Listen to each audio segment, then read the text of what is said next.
Well, good morning. Come have a seat by the fire. It's just starting to get good.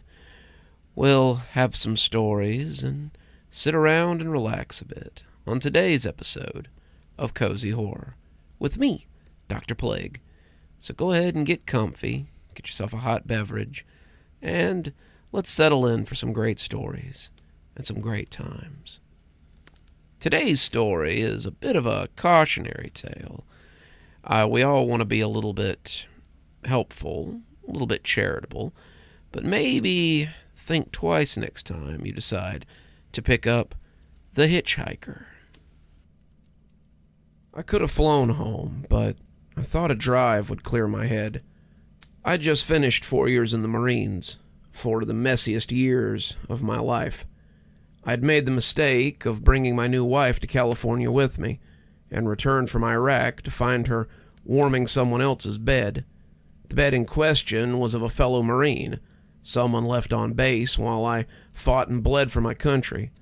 6 months of staying on base so I could meet with lawyers and finish my divorce, and I was officially out and done. When I told my dad I was going to rent a car and drive home, he understood.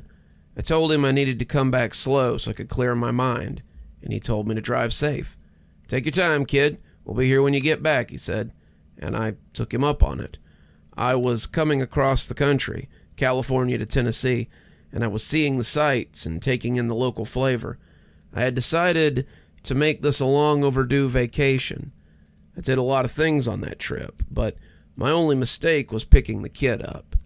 I was driving through Oklahoma, enjoying the sights and feeling like I could watch the hills and valleys roll by forever, when I saw the kid standing there with his thumb out. He was young, couldn't have been old enough to enlist, despite his army coat.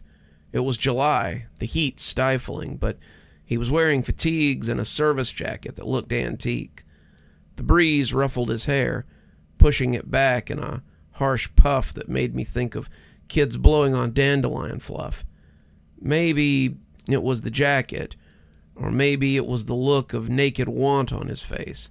But I pulled up beside him and rolled the window down. "Hey kid, you need a lift?" He turned his perfect sky blue eyes on me, and I'll never forget his words. Sometimes I hear them in my sleep. "I sure do. Can you give me a lift to McMahon, mister? God'll thank you if you do." I thought that was a little weird, but I told him to climb in, and he did so gladly. The signs told me that McCann was about 30 miles up the road, and I expected the kid to chatter like a squirrel the whole way. To my surprise, he was quiet, his eyes closed, and his head bowed for a couple of minutes. It took me a second to realize he was praying, and when he finished, he sat up and plastered a half-daffy grin on his face. "God tell you I'm a straight shooter?" I asked, more to break the ice than anything. "He said thank you for your assistance, mister, and you'll be greatly rewarded in his kingdom." I nodded, thinking I could use all the help I could get. The farther we drove, the more I began to suspect that something was off about the kid. He stared forward the whole way, his eyes on the horizon, his mouth seemed set in an eternal grin. He wasn't as young as I'd thought, maybe 18 or 19, and the jacket said his name was Harris, had it stenciled right there over the left breast. It was covered in patches, too, the kind you get for service, and I was glancing at one over his right pocket when I saw the bulge under the coat. I felt a cold shudder run through me as I recognized it. The kid was packing. You look a little young for the service, kid," I said, trying to dissuade some of my fear. "Your brother give you that jacket? Was he in Iraq, like me?" "My dad left it to me when he died," the kid said matter-of-factly. "Sorry to hear that. Was he in Iraq?" "Gulf War," he said, his voice not matching the grin. "He enlisted before it started and was there a couple of years after it ended." "I bet he had some stories," I said with a nod. I had been about to start in on one of my sandbox tales, but the kid cut me off suddenly with the last thing I expected. "You believe in God, mister?" I blinked, the subject unexpected. "Not really, kid. I'm an atheist. Have been since after what happened to me overseas. I think that if there is a God, it's a pretty crummy thing for him to do, to let us live here like this. I'd expected a fight, but the kid just nodded. He forgives you for that. Daddy was like you, Mama said, before he went to war. He saw something over there, bad things, and he came back from the war looking for God. He said he had seen some things over there that scared him, made him want to be better, and he couldn't do better without some help. So he came back and started looking for a purpose, and he found one. He found a lot of people offering purpose, but only one who delivered. By the time I was born, he was part of the family. I listened politely, not wanting to interrupt the kid, but the way he was talking about his dad's search for God made me a little concerned. It didn't seem like a happy memory. I was born into the family. Father Marcus was our everything, our teacher, our preacher, our second father, our salvation. He brought a lot of people together, lots of lost people, but that wasn't enough. Father Marcus wanted more. He had plans, big plans, but they wouldn't turn out to be so good for us. He was quiet for a minute, looking out the glass and seeming lost in thought. I thought again that he had to be a kid, couldn't be out of high school, but maybe it was just whatever was wrong with him. Even though his eyes looked like he was in the worst pain imaginable, he still wore that plastered-on grin, the one that never reached those eyes. He was like a doll with a troubled owner, a doll that smiles through its destruction. When I was 10, Father Marcus told the congregation that the end was coming. He told them that the government was going to come down and take everything that we had built here, and that the devil was set against us, and we needed to escape. He told everybody to sell their things, bring just the bare minimum, and come to a place that he had found. It was a farm on the outskirts of town, a big farm that had once been a dairy. They gave him their money so that he could secure their paradise, free from anything that the government or the devil or anybody else might do, and came there to start their new lives. We were hopeful that this would be our paradise, but it wasn't a paradise. In the end, it was a prison. I felt a chill run up my spine as he said that. I wanted to tell him to stop. I didn't want to hear the end of it, but instead I just listened. The kid was hurting. That was clear enough, but his story was so captivating. It was like one of those true crime stories, the ones so bad that you just know it has to be true. I kept my eyes on the road and listened, just letting him tell it, already knowing that it wouldn't have a happy ending. We were basically his slaves. We worked in the fields. We took care of the animals. We kept the big house where he lived and did his bidding. Father Marcus came down to spit the hellfire every night and to pass down new edicts and rules. Men were not permitted in the big house. No one but Father Marcus could lay with a woman, even within a marriage. All children were Father Marcus's children, but his actual children were special.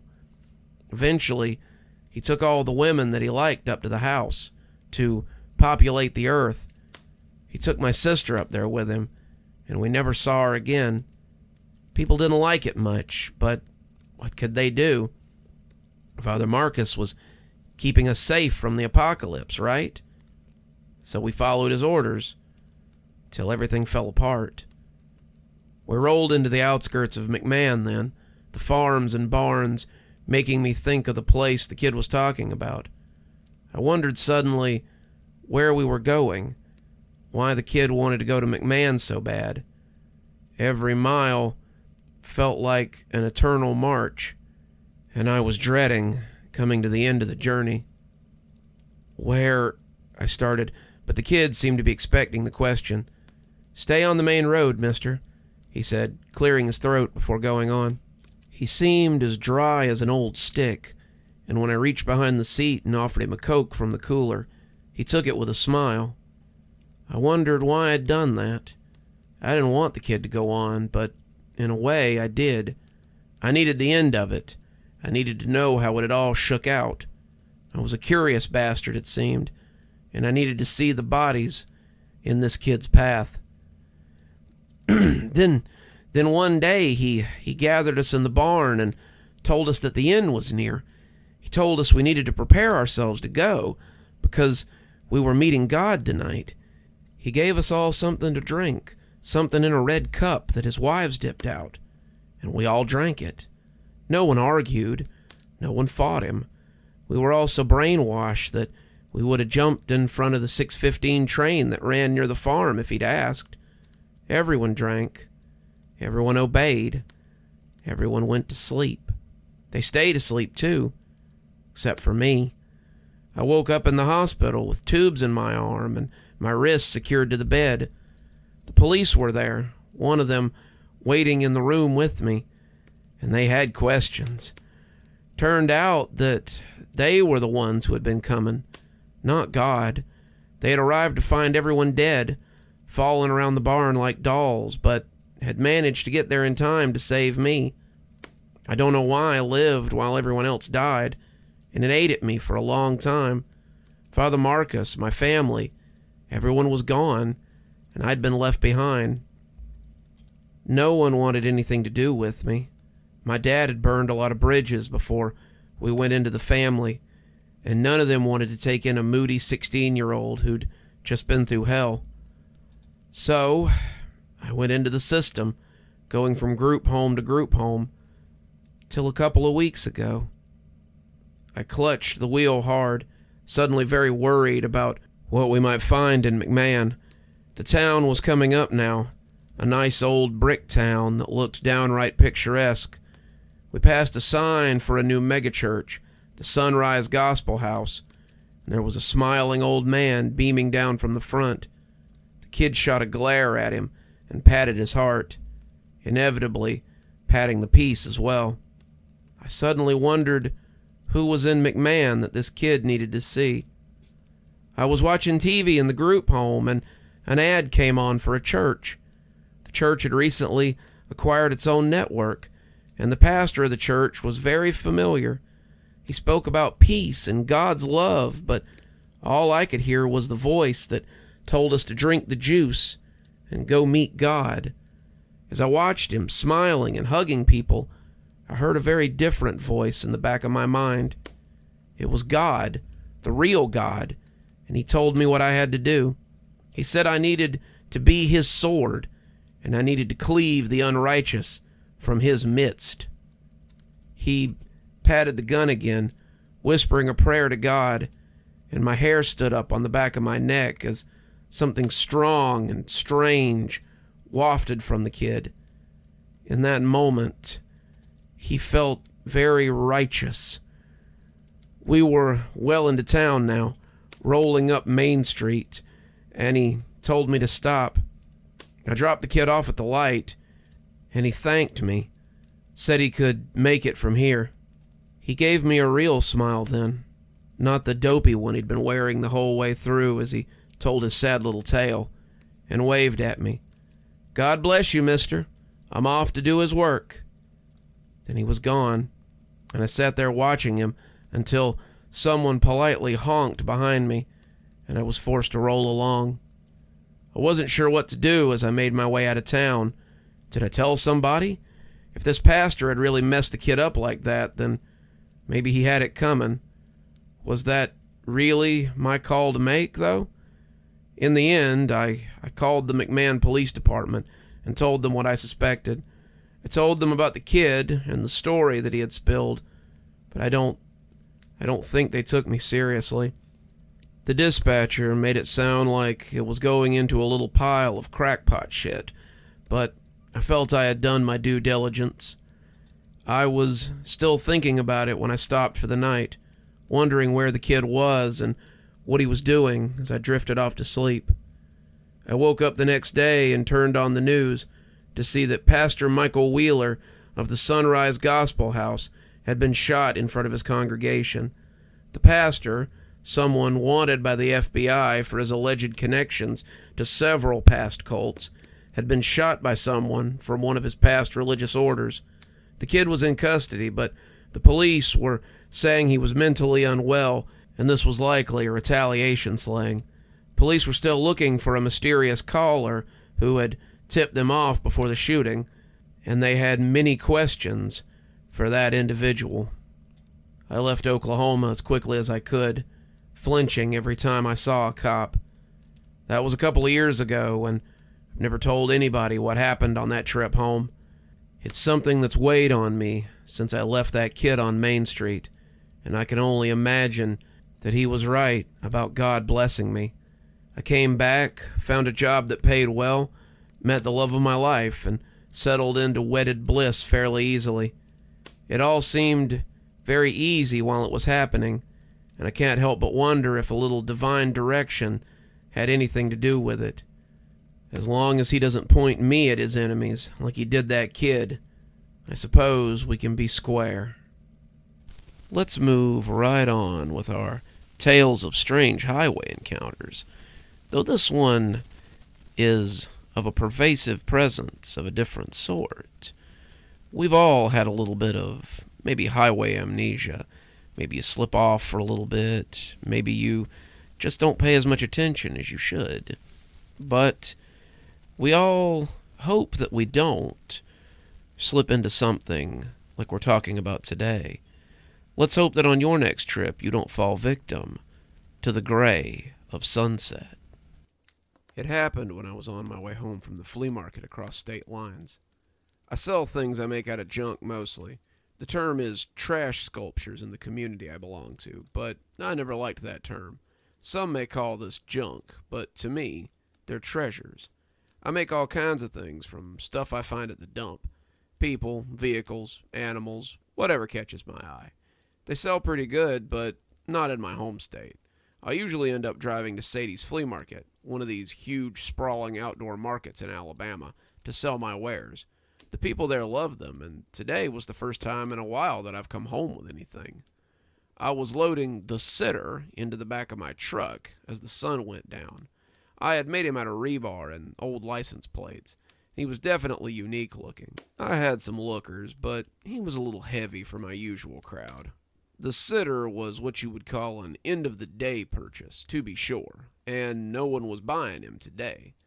I sat him in the back of the truck and grinned as he sort of looked like he was just sitting there, just resting in the bed of the truck after a long day of being on display.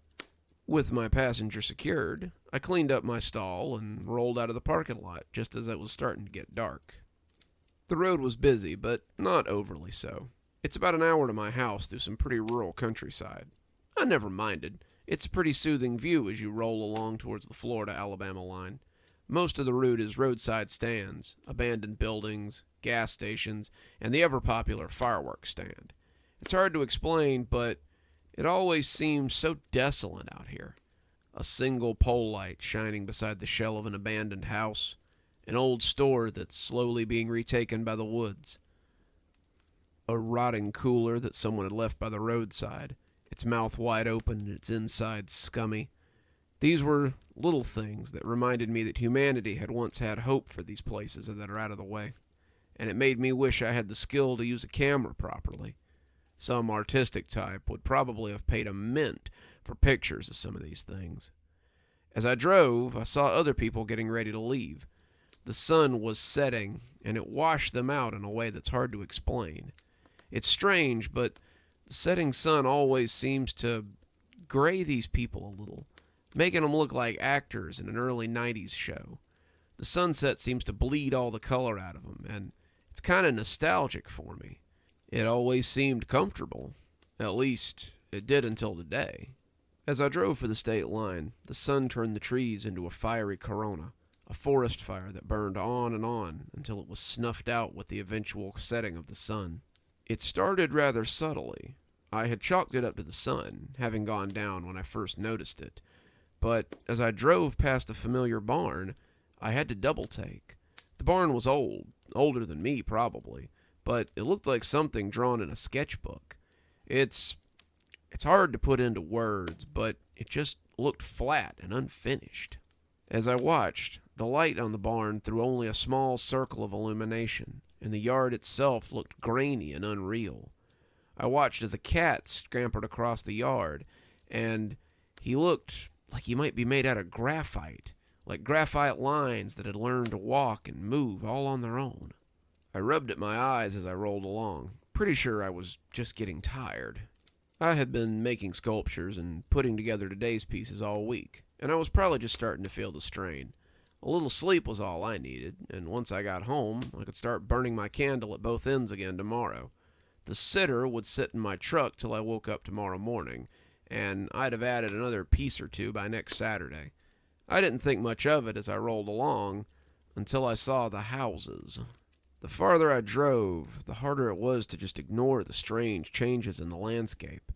I drove past a trailer park, and I could see all the gray lead outlines as the windows glowed. The insides looked like they were lit by bug zappers, that harsh fluorescent light making them seem to crackle. The spotlights made the concrete look porous, almost holy, and the dog resting out in front looked like if he were to bark, it would come out as a word bubble. It was all so very unreal, and I had to look down at my own hands in order to discover whether I too looked like a pencil sketch. I was pleased to find my normal level of realness, and just kept driving as I tried to get past whatever I had driven into. It didn't get bad until I came to the stoplight, though. There was only one stoplight before you got to the state line. It's probably there to allow people leaving the gas station or the liquor store to get back on the highway so they don't get creamed. The gas station had only a single light over the pump, but the inside looked welcoming. It reminded me of that painting, the one of the dead celebrities in the diner, and I was half tempted to turn in when something whooshed up to my left, and I turned to see a fire going on the side of the liquor store. It wasn't much more than a one-room building that sold beer and wine. I had driven past that pink stucco building 1,000 times, but it had an evil look to it tonight. It didn't glow like the trailers or the gas station did, and its face was dark and brooding as the glass reflected the fire on the side of it.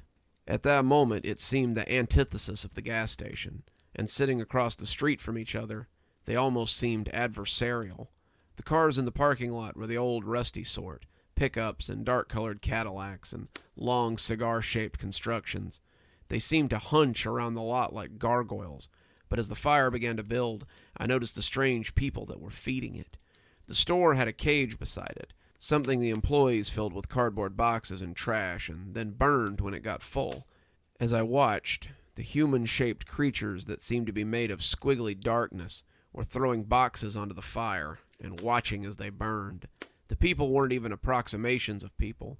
They looked like a child's idea of human shapes, the bodies bulbous and the heads lumpy.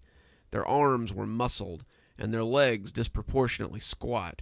They looked like orcs in the Lord of the Rings books, and just looking at them made me a little uneasy. They were supposed to be humans, but I had never seen anything less human in my life. They looked like natives in an old jungle picture, dancing around a flaming idol, and as I watched, I saw one of them take notice of me. I glanced back at the light, but it was hard to tell what color it was. All three were shades of gray, and as they flipped through, I couldn't tell what I was supposed to do. Something moved in front of that grainy flame then, drawing my attention back to the liquor store. The four of them froze as they saw that I had noticed them, their red eyes glaring as they prepared to run at my truck. Red or green, I no longer cared. I put my foot on the gas and blew through the intersection, rolling up the road as the four lumpy homunculuses watched me go. My tires squealed as they flew up the blacktop. The trees and the buildings we passed had begun to pulsate a little, their lead edges crackling like lightning. The whole thing looked like a Tex Avery cartoon, something from a sketchbook nightmare skit from an old show, and the longer I watched the sky, the less I cared about the road. My eyes were glued to that fuzzy space, the graphite lining sending phosphorescent clarity through the steely gray sky. Something was rising up amongst the clouds, a silver orb of a moon that suddenly and unexpectedly filled me with fear. Then it rolled in the sky, and I was suddenly looking at the eye of some great beast. It swam in that inky space, this perfect orb, and when it found me, I began to shake. The eye looked straight at me, fixing me with its gaze, not blinking as it regarded me, and that regard bore into me. I found myself unable to look away. When the harsh lights and the equally harsh horn invaded my space, I continued to be aware of nothing but that huge blinking moon. Then, suddenly, everything went black, and I was left floating in the inky blackness until the beeping brought me back to the waking world. I was in a hospital, arm aching from the IV and head pounding from the wound that had likely landed me there. My sister had been playing on her phone, but she looked up when I started groaning back to consciousness. She stopped me from getting up, and I realized that I only saw her out of the corner of one eye. Thankfully, the other was just covered in bandages, but at the time, it was pretty jarring. My sister filled me in and said she was glad I had come out because no one understood what had happened. According to the man in the moving truck, the one I had scared half to death, I had crossed into his lane as he was driving from the depot. He had swerved, barely avoiding the truck, and he said when I left the road something had fallen out of the back, and he had thought my passenger might have slid out. I had proceeded into the nearby woods before the tree had stopped my progress. It wasn't until he went to check on my passenger that he realized it was nothing but a dented metal doll, and went to check on me. He had helped me out of the truck and stayed with me till the ambulance came, and that was how I had ended up spending the next 4 days in a coma. I don't know what happened, and I can't really explain it, but somehow I slipped into something very different.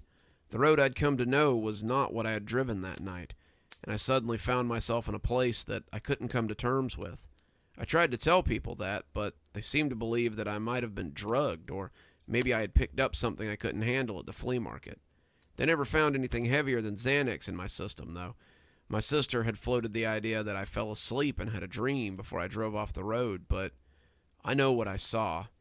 I saw those things, and I'm lucky to have escaped.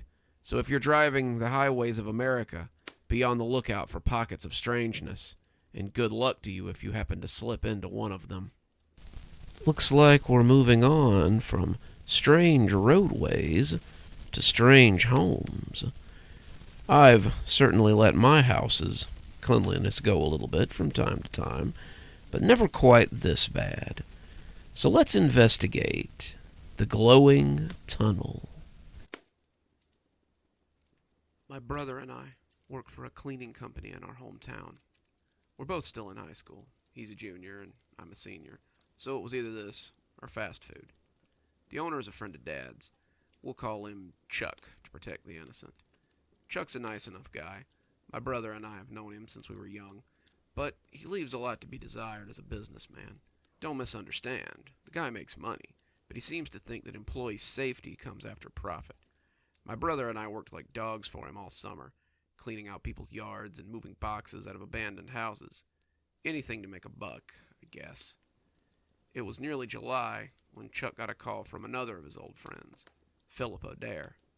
If Chuck is a little underhanded in his business practices, then Philip is a goddamn pirate. He's the town's #1 real estate agent, and I mean everything when I say that he sells everything. He owns a pawn shop, broke brokers, with his younger brother. When he wasn't out selling houses, he was looking for homes to buy. The homes he picks up are rough, most of the time. If he were selling them a fixer-upper, that would be okay. The problem is that after he picks up these houses for next to nothing, he does shoddy Band-Aid repairs on them. Then he sells them for top prices, usually to pick them back up a few years later when the occupants move out in disgust.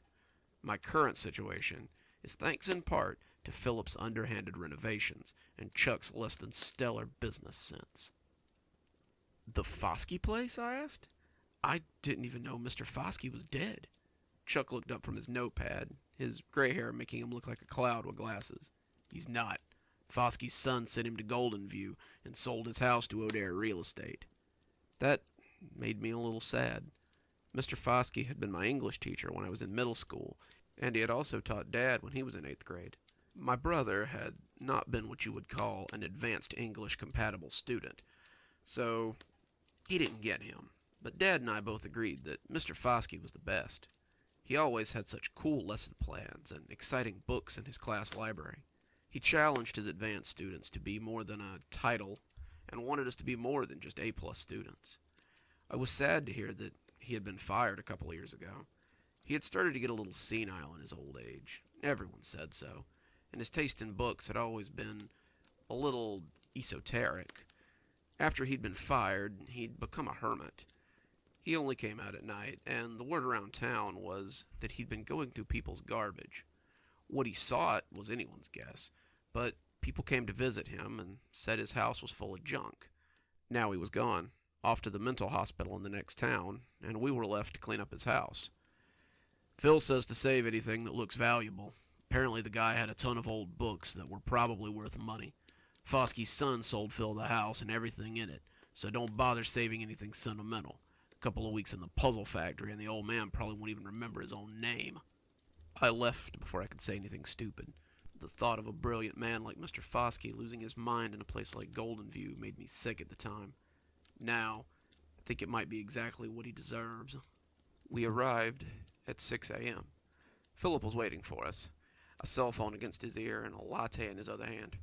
He was dressed in his usual blue suit, and I imagine we looked pretty shabby next to him, in our jeans and black t-shirts with the company name on them. My brother had rolled the sleeves up on his motorcycle boots peeking out from beneath the cuffs of his new jeans. He was going through some kind of James Dean phase, but it really just made him look like an extra in Grease. We waited for Philip to finish, and when he did, he looked at us like we were in the way. "Well, what are you waiting for?" "A breakdown on what exactly we're doing," I said a little hotly. "I thought you boys were smart. Clean the damn house and save what can be sold. Old bastard bought the house 5 years ago after his kids moved out. It's a 1-bedroom, 1-bath, and I have a client who wants to see it Wednesday, so if you could not take all week about it, that would be great. We'll take a look and let you know by the end of the day, okay?" He scoffed again, clearly saving all that charm for his clients. "Just have it done. I'll pay you double if you can finish it by Wednesday. You, not your boss." That was a tempting offer. Chuck was great, but he tended to be a little tight with the checks. We were being paid under the table, so we couldn't really argue, but some extra cash would be sweet. I shook Philip's hand, and he said to have it done by Wednesday. He nodded and left, the sound of his T-Bird cutting up the road as he went. I immediately regretted my words when I saw inside the house. The house had a strange floor plan. There was a living room, a dining room with a bar that overlooked from the kitchen. Off the kitchen was a bathroom, and a door to get out back where you could sit in a small backyard. Off the living room was another door that I guessed was to the bedroom. The house had a strange sort of feel to it when you came inside, and I could believe that such a place would draw Mr. Foskey to it. It was eccentric in a practical way, a way that he would have understood. The living room dining room was full of trash and furniture, stuffed floor to ceiling, and I could see a little walkway from the living room to the kitchen. The kitchen was spared the worst of it, but it was still covered in garbage. The floor was a solid foot of garbage, the cabinets were covered in old food wrappers, and the refrigerator seemed clean, though it wouldn't open due to the junk on the floor. The cabinets were stuffed with garbage, and I sighed as I thought about the job at hand. This looked like a good week's worth of work between the living room and the kitchen alone. "I'll take the kitchen, you take the living room. Whoever finishes first will help the other." "Why do you get the kitchen?" I rolled my eyes at him. "I see a lot of furniture in there, football star. You got Dad's build, so you do the heavy lifting." "Guess that means you got Mom's build, so I guess you can get your bitch ass in the kitchen," he said with a laugh. We put on our respirators, rubber boots, and thick gloves.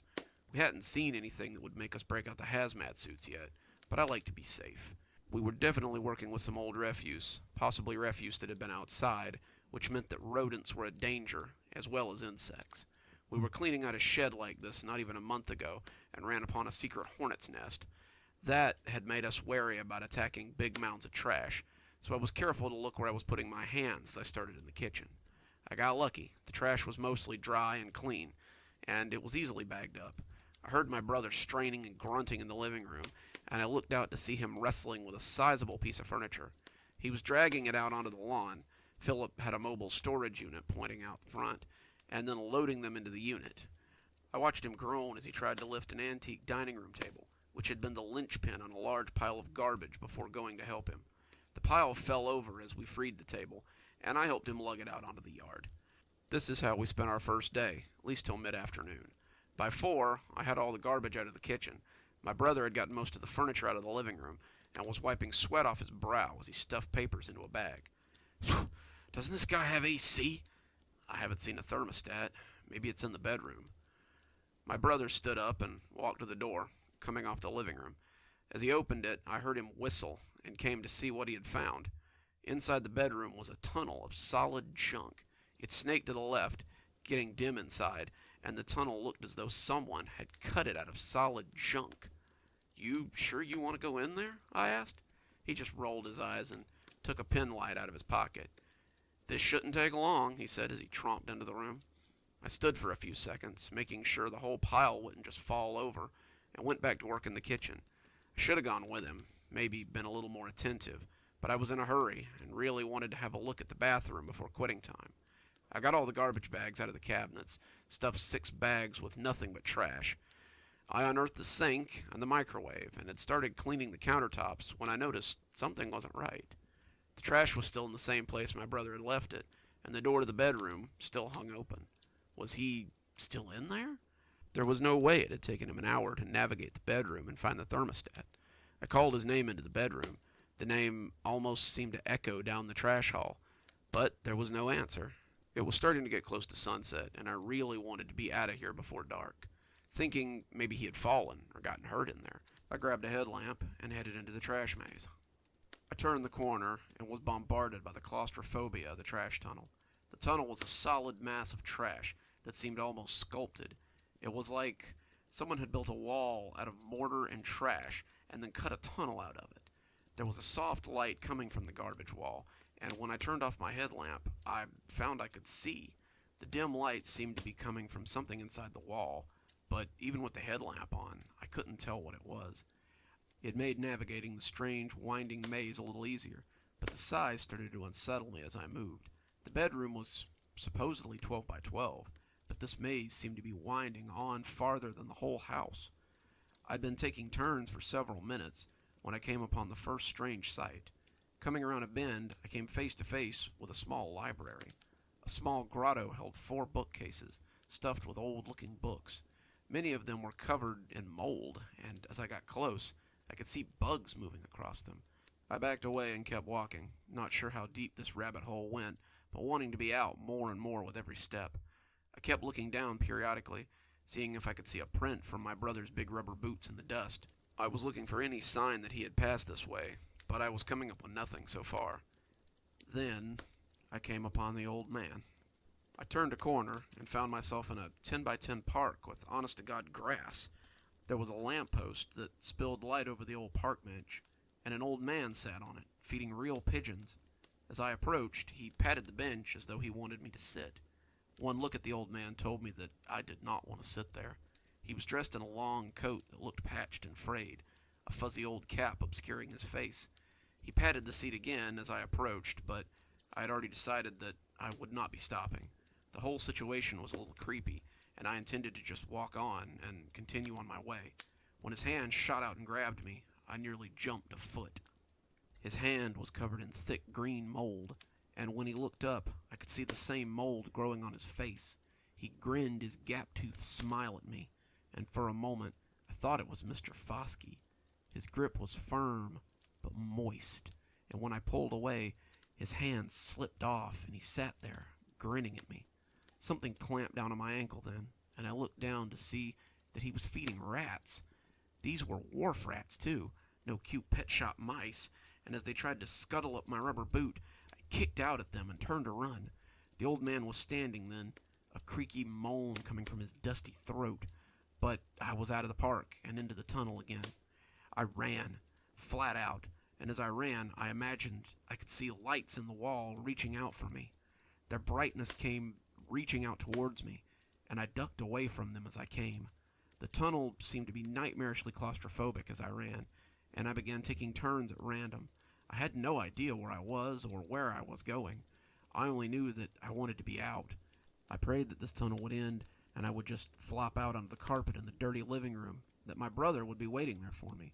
He would wonder where I had been and what had taken me so long, and we would leave and never come back to this place. Screw O'Dare, and screw his money too. As I stopped panting, clutching the stitch in my side, I just wanted to be out. That's when I heard the footsteps. They echoed strangely up the tunnel, and they filled me with a deep sense of dread. Was it the old man coming after me? Some new horror? I didn't know, but the steps were heavy and ominous, and I knew that I did not want them to find me. I hid around the corner in a little trash alcove and shuddered in my cowardice. The steps grew closer. I was shaking all over. The footsteps were slow and knowing. I just knew it was some kind of new monster that wanted me. It was some mold monster that was trying to invade me like it had invaded the old man. It was the old man who wanted to breathe spores into me and infect me. I didn't know what it was, and I didn't care. At that moment, I just wanted to leave, and I was willing to kill to get out of here. Clump, clump, clump. I saw a rock on the ground. Clump, clump, clump. It looked jagged, broken like a paving stone. Clump, clump, clump. I picked it up and held it against my chest. Clump, clump, clump. I closed my eyes and steeled myself for what I was about to do. Clump, clump, clump, clump.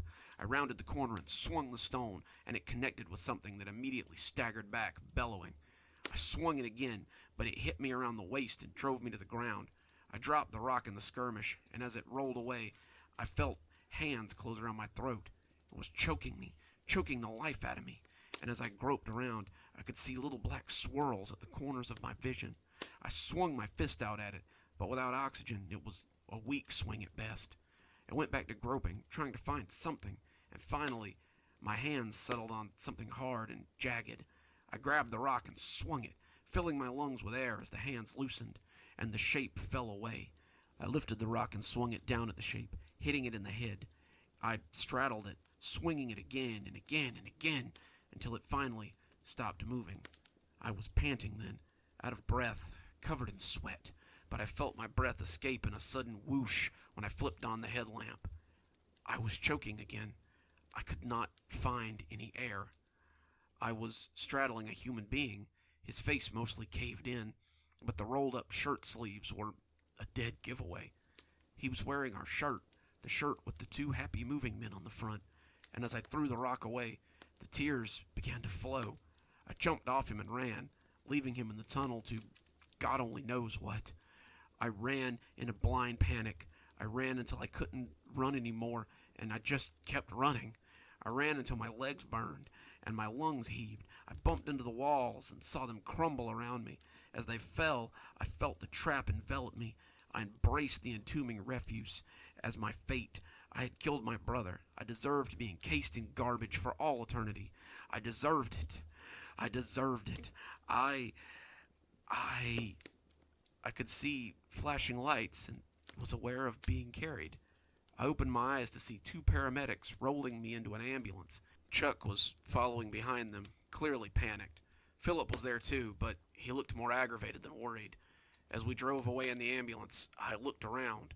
They seemed to become aware that I wasn't unconscious. What happened? I asked, and the two of them filled me in. Philip had come out after dark to check on our progress. After finding the house mostly still cluttered, he had called Chuck and told him to get down there. The house was still a disaster, and his workers were nowhere to be found. When Chuck arrived, they found me passed out in the living room under a pile of garbage. They had called the paramedics, fearing I had broken my neck, and had then come to check me out. "Para says you're lucky to be alive, honestly," said Chuck. Philip elbowed him, wanting him to shut up. "Why?" I asked. He said the whole place was crawling with black mold. It was around the crown of the ceiling, the baseboards. Hell, the whole place was ate up. It's a good thing your brother left early, eh? I told Chuck I didn't remember him leaving. I told him about the bedroom, the tunnel, the strange things I'd seen there. I don't think Chuck believed me, but they did go back to the house to look for him. They came to see me in the hospital later that night, told me they hadn't seen a hide nor hair of him. He wasn't at home. They had called Dad, and his truck was still at Chuck's place. They didn't know where he was, but they were sure he would turn up. I didn't answer that. A week later, they let me go, and I went back to the house. It's still a mess. The guys Philip got to clean it aren't as diligent as my brother and I, but they're great at leaving doors unlocked. I stood before the bedroom door like I expected it to open on its own and suck me in. It didn't, and when I finally opened it, I found not a tunnel, but a cluttered bedroom on the other side. Just a bedroom. No tunnel. No monsters. Just a regular old bedroom. It's been 2 weeks, and no one's seen my brother. He's lying dead in some weird trash tunnel with his head caved in. A part of me knows this, but a part of me also knows that there is no trash tunnel behind that door. I don't know what to do. Dad is getting worried. The police have no leads, and I can't find the tunnel. I killed him. It's my fault. But if I tell people the story, they're going to lock me up in Goldenview right along with Mr. Foskey. I went to visit him a few days ago. No one's monitoring who visits the residence at Goldenview. When I asked him about the trash tunnel and the glowing mold, he just stared at me blankly. I begged him to tell me, screamed at him to help me find my brother, but whatever light was in Mr. Foskey when I was in his English class is gone now. Now he just sits in the day room and watches soap operas with the rest of them. I don't know what to do. How do I get my brother back?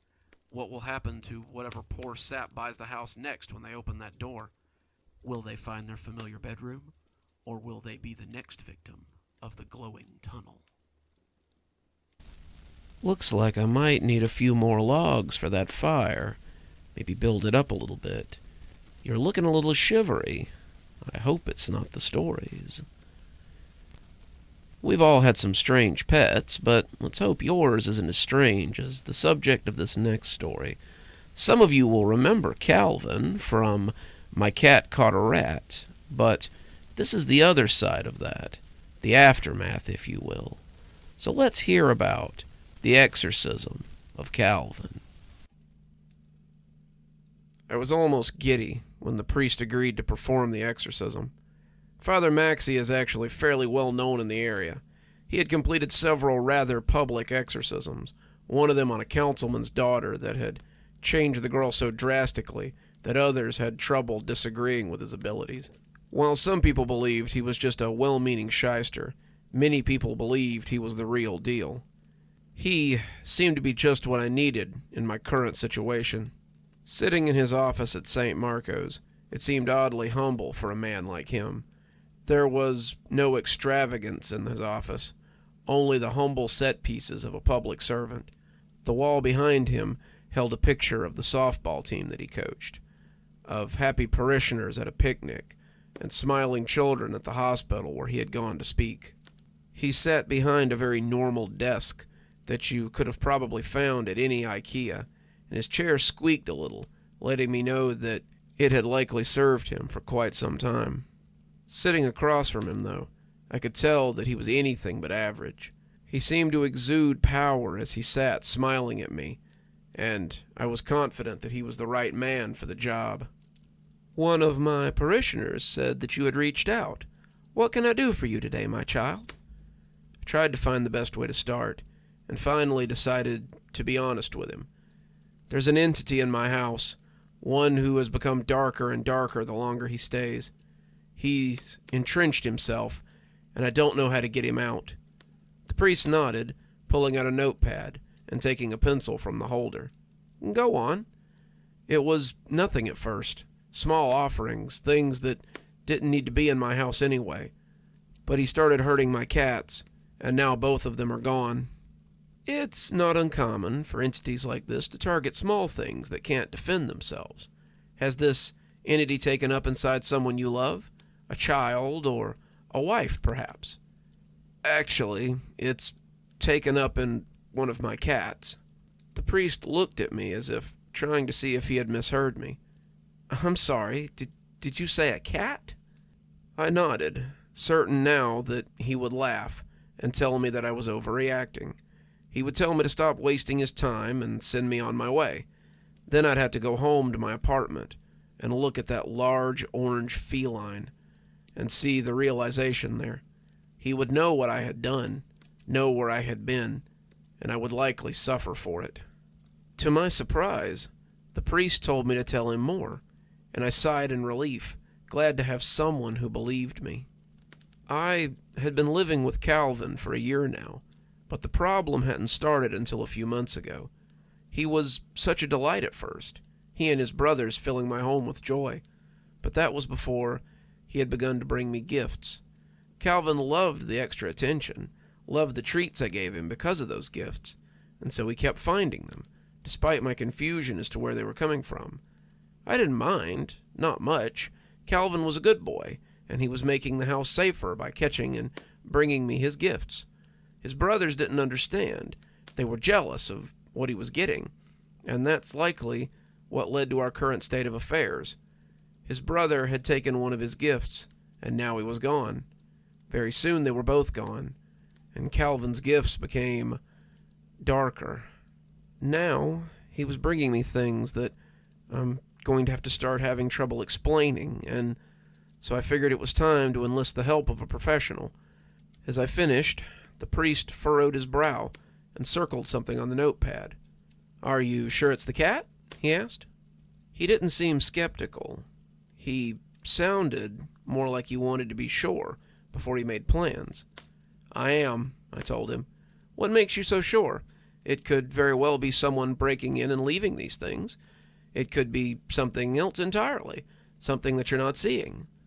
I shook my head. "It's definitely him, Father. The way he looks at me, the way he acts, it's all so different than it was before the rats. I don't know what it is. I don't know where it came from, but he's not the same cat that I took in a year ago. The anger and the heat in his eyes isn't something I've ever seen in a cat before. It's almost human, and its intensity, I don't know how much longer it'll be content to let me wander around in its space." Father Maxey nodded, putting the notebook into his pocket as he reached under the desk for a leather bag that looked like a toiletry holder more than anything. "Very well, let's go." I was speechless. Just like that? "My son, I've been in this business for a long time. I've learned to read people, and I can see that whatever this presence is, demonic or not, you are terrified of it. If my presence will help alleviate that terror, then I owe it to you and to God to go and have a look. Believe it or not, my calendar isn't as full as some people might think. I have to be back for evening mass in a few hours, but until then, I can go and help you with your problem." He begged my patience for a few minutes, as he took out the stole of his office and checked the bag to make sure he had the things he would need. He took a tin from his desk, and I saw that it was full of the host, the wafers they use for communion. He took an old worn Bible from his desk and placed it under one arm, as he told me to lead the way. He rode with me to my apartment, and the second we came to the front, I knew something was off. The sky over St. Marco's had been blue and clear, but the sky over my apartment was full of angry clouds, and the wind that whipped the father's robes felt like a hurricane. The people inside looked out the window and marked us, more than a few of them crossing themselves as we walked inside. I think they had felt a darkness gathering around the apartment as well, and they hoped that Father Maxey might be able to dispel whatever had been haunting them. There were police cars in front of the main office, and I could see the officers inside talking to the building supervisor. I tensed as we walked past them, not sure what fresh hell had happened while I was away. "Gavin," said the building super, "these men are here about the disappearance of the girl in E12. You haven't seen her recently, have you?" He seemed almost hopeful, and why shouldn't he be? His own child, his newborn baby, had gone missing less than a month ago. It had put a pall over the whole building, and sometimes you could hear him roving up and down the halls, calling for her at night. The bottle in his hand led us all to believe that the drink had driven him to it. He hoped that maybe if they found this girl, the 9-year-old who had so often skipped down the stairs on her way to school, that they would find his baby as well. They would all be safe and sound together, and the girl's family wouldn't be the only one to have a happy reunion that day. I personally doubted they would ever find a trace of either of them, unless the offering I had flushed had made its way into the sewer somehow. I told him I didn't know, but I got the feeling that the priest didn't quite believe me. The police said that if I discovered any information, to let them know immediately, and I said that I would. One of them, an older cop with a salt and pepper mustache, didn't seem like he believed me either. But he let me leave, and as we went upstairs, the old priest asked me about it. "You suspect that the missing girl is connected with your problem, don't you?" I didn't look at him, but I nodded. "I've found things in the apartment the last few weeks. Hair barrettes and small toys, a kid's shoe under the couch, and but I couldn't bring myself to tell him about the little foot. And yet, you came to me instead of the police. I almost laughed. Father, I barely thought you would believe me. Imagine what kind of luck I would have, going to the cops and telling them that the missing children they've been searching for are being taken by a 20-pound house cat. He accepted my answer, but I started to wonder if I should have told anyone about it. I've been getting rid of things I find, putting them at the bottom of my garbage and praying that no one would find them. I knew what it would mean if they did. They might not believe that a cat had done it, but they would certainly believe that I had done it. They would find no evidence of my involvement, nothing besides Calvin's grisly trophies, but that would be enough. I'd be spending my time on death row after that, and Calvin would be free to roam again. We came out of the stairwell, and it almost seemed like the lights on my floor were dimmer. The budget for lights had likely never been very large, but a strange haze seemed to cover everything, and it made the whole floor look darker.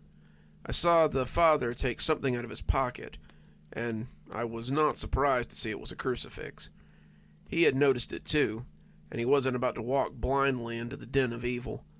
When we came to the door of my apartment, he put a hand on my shoulder as I slid the key in. "Open the door, but let me go in first." "Are you sure that's wise?" "I don't want whatever this is to have a chance to take you and make my job harder. Let me go in first and follow behind me. I will do what must be done, and one way or another, your problems will be at an end."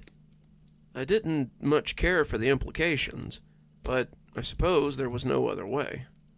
I turned the lock and opened the door.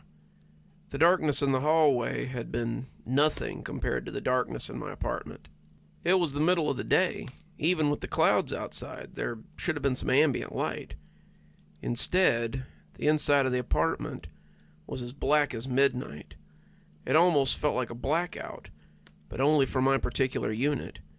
I reached in to try to flip the switch, but the priest pushed my hand away and stepped into the doorway. His crucifix sprung to life, the brightness that of a spotlight with a huge lumen count.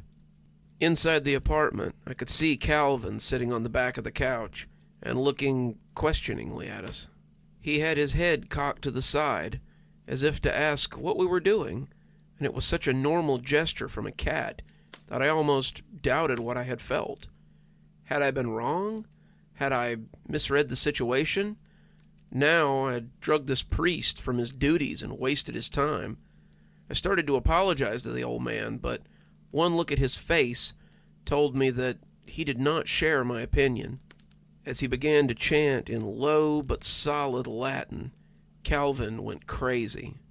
He fell off the back of the couch, beginning to roll on the hardwood, and as the priest advanced on him, he didn't let up at all.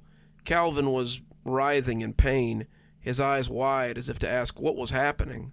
The priest took something out of the bag with his free hand, his eyes never leaving the cat. When he spritzed him with the holy water, Calvin rolled and leaped at him. It was so quick that I didn't think the priest had been expecting it, and when the scratch appeared on his cheek, he dropped the bottle and reeled back in pain. He never dropped the crucifix, though, the glowing talisman seeming to be a part of his body. Calvin scampered off into the house, and I could swear that the fur he left behind was singed. There was a smell in the air like burning hair, and as I made to go after him, the priest put an arm out to stop me. "Stay with me. He's a wily old soul. He'll have you if he's able, now that his latest form is compromised." He really is a demon, then?" I asked, not sure if I had ever really believed it. I was behind the priest as we tracked towards the kitchen, but I could still see his nod in the gloom. "There are many such demons who hide in animals, because they know it's not what humans expect. This allows them to work great evil, knowing that their unwitting owners will not believe that their favorite pet is capable of such things." As we came into the kitchen, I could see the light from the fridge as it suddenly spilled across the floor. The intrusion into the blackness made me nervous, but the priest seemed to expect it. He lifted some of the host from the tin, holding it like he meant to throw it. The harsh light was the only illumination in the space, but I instinctively looked up as we came in, catching the eyes just before he leapt. Calvin had always had a thing for being up high, and not a day went by that I didn't have to shoo him off the top of the cabinets. For an old guy, the priest was amazingly agile. He spun before I could even warn him, pressing the host to Calvin's face as he came screeching down on us. As it disintegrated, he grabbed him by the throat and bore him to the ground, pressing the crucifix to his brow as the cat clawed at him. I could see the priest's arm growing red as the skin was torn, but he held him against the linoleum, chanting Latin at the flailing beast. The cross glowed brightly, the harsh fluorescence sending steam up from the fluffy tom, and when his hand suddenly released, there was nothing left but some flying bits of fur and the harsh jingle of his collar as it fell to the ground. The priest sucked in a breath of pain, but smiled as he shook the remaining ginger strands from his fingers. "I'm sorry. It appeared that the demon wasn't inside your cat." I looked at him strangely, not quite getting it. The demon was your cat. I don't know why it took him so long to manifest, or even what brought it on, but your furry friend was of hell.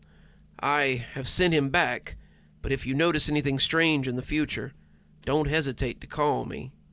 He took his leave then, refusing any form of payment, and I'm happy to say that most of the oddities around the apartment have ceased. The girl from floor E was the last one to go missing, and some of that gloom that hung around the apartment has faded. No sign of the children was ever found, but I pray that their parents find some solace as time goes on. I got a dog to replace Calvin, a German shepherd that was looking for a good home, and he seems pretty happy to be my new friend. He does bark at nothing from time to time, especially in the kitchen, but I'm sure that's just a normal thing for dogs to do. I miss Calvin sometimes, and I still mourn him and his brothers and the lives that were lost to this hell kitty, but I'm sure that he's where he belongs now. One last story for you. Then I think it'll be time to call it quits for today. But don't worry, I think in this case I've saved the best for last. I don't really have much of a preamble for this one. I don't know if any of you have ever been to space or been on the space station. I kinda doubt it, but you never know. I've got a very diverse audience. If you are, though, ever in space, let's hope you're never standing on the bridge when the Earth disappears. I'm standing on the International Space Station's revolving deck as I write this to no one in particular. Every 30 seconds, it rotates around so you can see the Earth as it hangs in space. I was entranced by the calm little ball of water and dirt from the first time I saw it. It's so easy to forget how chaotic it is down there. From the cold and silent reaches of space, you forget that the Earth is full of honking horns and screaming people. It's so easy to forget that terror exists in places other than Earth. I was honored, thrilled even, when they told me I had been selected to reside on the International Space Station. I'd been dreaming of space since I was a little kid. Like many kids my age, I had decided that I wanted to be an astronaut. Unlike many kids my age, though, I meant it. Every class, every grade, every extracurricular, and every internship had been tailored to get me to this point in my life. Every move I had ever made had brought me to this point, standing on the rotating viewing platform so I can watch the Earth circle around. At least, I could until about 8 hours ago. I awoke at 6 a.m., International Space Station time, as I do every day. I took my morning shower, made my first cup of coffee of the day, and walked into my kitchenette to make my breakfast. Then I took my breakfast to the rotating platform so I could eat it as I watched the Earth roll lazily by. But when I came to the platform that morning, I was in for a surprise. As I glanced out of the thick glass window, I was greeted with nothing. I could see a few satellites drifting lazily through the inky vortex. I could see the usual collection of debris just waiting to burn up in Earth's atmosphere. I could see the stars as they twinkled in the darkness of space. I could see the other planets as they winked further from the station. What I could not see was Earth. I can still see my broken coffee cup as it spreads its liquid across the floor. My overturned bowl of oatmeal is sitting near it. I'm standing not 10 feet away from the place I stood when I discovered there was no Earth.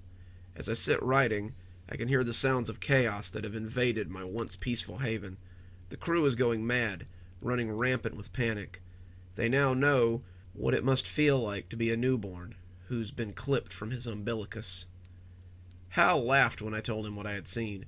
Hal is the communications officer for the station, and he thought I was joking with him. When it became clear that I wasn't joking, he tried to hail the command center in California, just to put my mind at ease.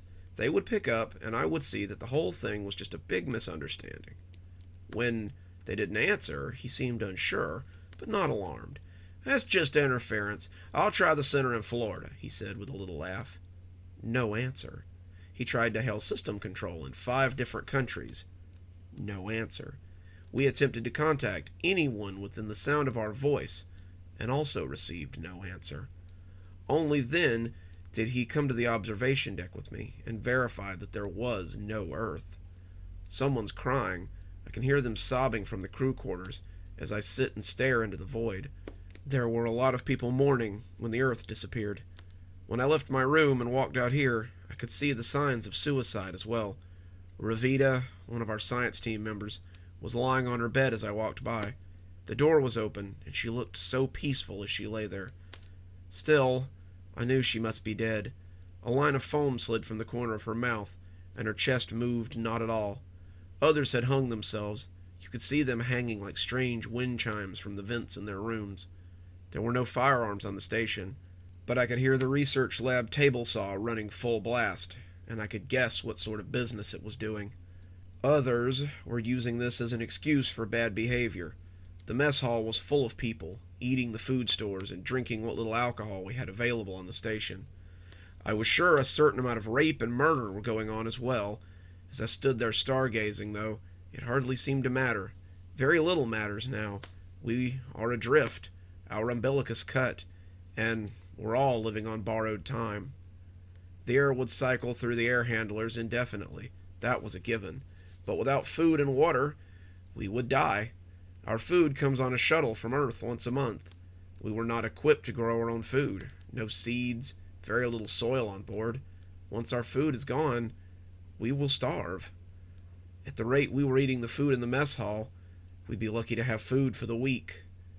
I put a hand against the glass, momentarily dizzy. I see the red handprint left behind and know I have to finish writing this quickly. They've left me alone for now, but if the puddle of blood oozing into my chair is any indication, I don't have very long. Hal and I took our findings to the head researcher. Vaughn looked over the numbers, checked the data, and then came with us to the observation deck to see for himself. By this point, several of the researchers and the other station staff had gathered to look out into space, hoping to find that familiar blue orb we all loved so much. When they saw him, they all came to Vlan for answers. Vlan was stoic in the face of their fear, answering their questions evenly and putting their minds at ease. I'd known Vlan for years, an Israeli native drifting towards old age, and I had never seen him lose his cool. He didn't start now. I don't know what has happened, but I think what is important is that we not panic. We were hand-picked for this mission, and we must act like we deserve to be here. Go about your duties as you would any other day. When news surfaces, I will let everyone know. He called a meeting with Boggs, head of security, Mortimer, director of operations, Charlie, Hal, and myself. Charlie was my boss, the head researcher under Vlan, and very, very British. I believe the most important thing here is to maintain order.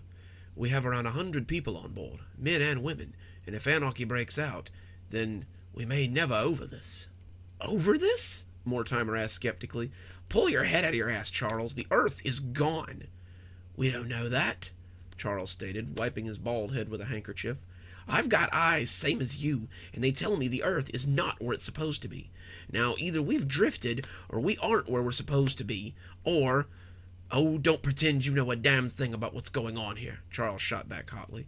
We pay you and your wrench jockeys to fix the air handlers, keep the pneumatic doors running, and maintain the systems on the station. You're no astronomer, Mortimer, not by a long shot. Mortimer turned red as he stepped closer to the blustery Englishman. Mortimer was no egghead, that was for certain, but he had served in 2 wars and was the most exceptional nuclear submarine tech the program could have laid hands on. He was also a bristling mass of service tattoos and sculpted muscle. I had seen him working out in the gym, giving the heavy bag a run for its money daily. Charles was about to learn what that bag knew for a certainty. "Just because I didn't go to some fancy university doesn't mean I'm country dumb, you little insect." "Gentlemen, please," Vlan shouted, bringing the 2 back to their senses. "We have a problem, and your fighting is not helping. We have not drifted. Our telemetry tells us that we are occupying the same position in space that we've been holding since the beginning. We have not moved, unless our telemetry is wrong." "It's not," Charles said smugly. "Then something has happened to the Earth. It's our job to keep the peace, Mortimer. Tell your people to go about their tasks as they would. Boggs, tell your security staff to maintain order and not get too excited. I don't want public hangings, but I do want to see malcontents going to the brig. Charles, keep your people on task and keep their minds occupied. Maybe you could push forward our agricultural programs for the time being. Food may become a priority." "Dismissed." He may have dismissed them, but their animosity remained. For the next few hours, tensions slowly built between the science team and the maintenance team. Mortimer could be seen talking to his crew, casting dark looks at anyone from the science team that got too close. The talk was loud and angry, and many of Boggs' security crew would also be seen in these discussions. Boggs seemed to share Mortimer's outlook on the current situation. The 2 were soldiers, after all, and saw us as little more than egghead civilians who thought too much of themselves. Charles was just as bad. He sealed off the science lab and put us to work on greenhouse projects. He stormed around like a rat in a cage, snapping at people for no reason, and confiding to his group of favorites about the stupid roughnecks who thought they were better than us. He kept looking towards the door fervently, and I knew he was thinking the same thing I was. Boggs had an override key to all the doors on the station, and if those roughnecks decided that they wanted into the lab, there wasn't a goddamn thing we could do about it. At 10:30, Vlan called Charles. The 2 had a very heated discussion, as quietly as possible, of course, but it was evident that something was going on. Charles turned pale towards the end, and his eyes kept slipping back to the door. He was afraid of something out there, more fearful than I'd ever seen him. When the phone suddenly went dead, he put it in the cradle with all the reverence of a casket going into the ground. They made their move around noon. We had heard some dissident noises from outside, but Charles wouldn't let us leave. He told us to keep working and never mind what we heard. The missing members were not commented on. They had never shown up this morning, but we all just kept doing our best. As the noises came closer, I saw many of the scientists looking anxiously at the door. We all glanced over when it opened, and our fear was realized. In walked 8 members of Boggs' security detail, followed by Mortimer and 8 of his maintenance crew.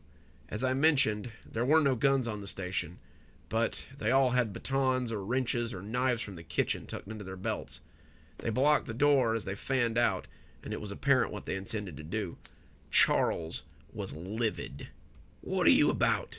We're performing serious work in here, so if you could just—" "By order of Overseer Boggs, we are taking the science team into custody," Mortimer announced, a huge grin spreading across his face. "Overseer?